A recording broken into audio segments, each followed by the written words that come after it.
Les gars, aujourd'hui on va parler du film du siècle, Babylone de Damien Chazelle, les frères, incroyable. Je l'avais vu au cinéma quand il est sorti, là je l'ai revu hier.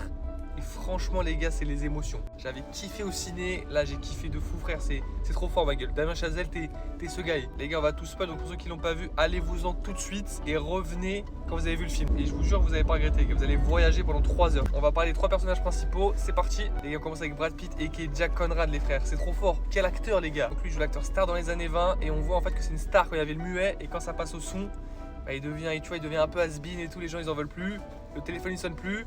Au final, le frérot il finit en dépression. À la fin, les gars, on le voit vraiment nostalgique sur tout ce qu'il a fait, tout ce qu'il a vécu. Il commence à apprécier chaque scène qui tourne. Et les gars, là, à toute fin, boum. Donc voilà pour ce personnage complexe de Jack Conrad.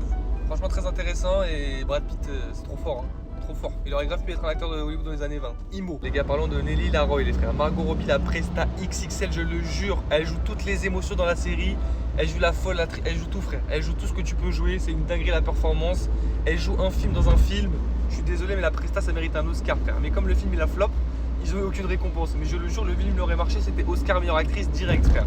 La presta c'est son meilleur rôle en carrière, je pense. Incroyable. On la découvre à 100%. Masterclass Nelly Laroy, vraiment. C'est la GOAT. Et les gars, on finit avec notre ami Manny Torres, les frères. Donc lui, c'est voilà, il commence un petit peu en tant que larbin entre guillemets. Il rentre dans le cinéma. Et puis au final, il saisit une opportunité, les gars. Il devient producteur, réalisateur et tout. Il ouvre ses studios. Malheureusement, son amour pour Nelly Laroy, les gars, va l'éloigner du cinéma, il va finir exilé au Mexique. Et puis voilà, à la fin du film, franchement magnifique. On le voit avec sa petite famille. Là, on voit qu'il retourne dans un cinéma et là, on voit ça va dans tous les sens, toutes les couleurs. Dites-vous, ce film de malade mental, il a flop, les gars, aux États-Unis. Aux États-Unis, ils ont pas compris la touche d'humour en fait. Il a grave marché en Europe et surtout en France, mais aux États-Unis, il a flop, frère. Pour eux, c'était trop sarcastique et tout, tu vois. Ils voulaient pas reconnaître que c'était un peu comme ça dans les années 20. Ils ont pas compris la parodie. Les gars, les Américains, c'est une dinguerie. Hein. Vraiment, c'est un chef-d'œuvre le film. Damien Chazelle, je suis désolé, c'est ton meilleur film, mon frère. T'as que des films de malade, mais celui-là c'était ta plus grande œuvre et au final, bah, le frérot il a fait grave perdre de l'argent au truc, alors que c'était le film du siècle. Et donc du coup pour faire son prochain film, bah, ça va être compliqué les gars de convoquer des gros acteurs quand on sait que t'as fait un film qui a floppé entre guillemets, tu vois.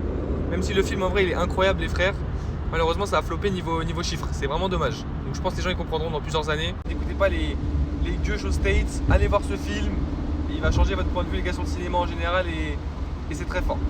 Faites pas confiance les gars.